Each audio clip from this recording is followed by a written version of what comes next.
এক গ্রামে থাকতো রাহি নামের একটি ছোট্ট ছেলে। সে একদিন তার বাবাকে বলল, বাবা, আমাকে কিছু টাকা দাও, আমি কেক খাবো। এখন আবার কেক খাবে? সারাদিন তো এটা ওটা খেয়েই চলেছ। ঠিক আছে, এ নাও, 2 টাকা আছে, এটা দিয়ে একটা কেক হয়ে যাবে। রাহি সেই 2 টাকা নিয়ে দৌড়ে দোকানে চলে যায়। কাকু, আমার হাতে 2 টাকা আছে, এটা দিয়ে একটা কেক দাও তো। বাবা, 2 টাকা দিয়ে কোনো কেক হবে না, একটা চকলেট হবে। একটা কেক নিতে হলে 5 টাকা লাগবে। তাহলে এই 2 টাকা রাখো, বাকি টাকা আমি কাল এসে দিয়ে যাব।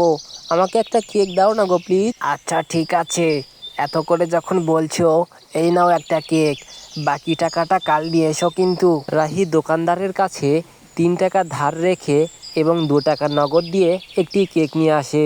আমার কাছে একটা ভালো বুদ্ধি আছে, আমি এই কেকটা অর্ধেক খাবো আর বাকি অর্ধেকটা মাটির নিচে পুঁতে দেব, দেখি কি হয়।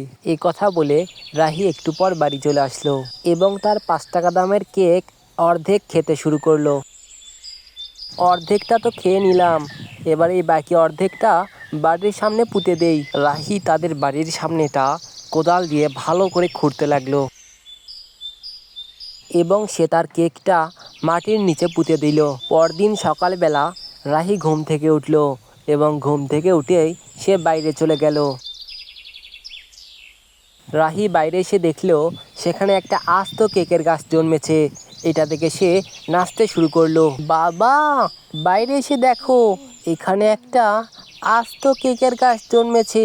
রাহির ডাক শুনে তার বাবা দৌড়ে বাহিরে চলে আসলো। এই যে দেখো বাবা, গতকাল তোমার থেকে যে কেকের জন্য টাকা নিয়েছিলাম, সেই টাকা দিয়ে কেক কিনে অর্ধেকটা খেয়ে এখানে পুঁতে রেখেছিলাম, আর এক রাতের ভিতরেই এখানে একটা কত সুন্দর গাছ জন্মেছে।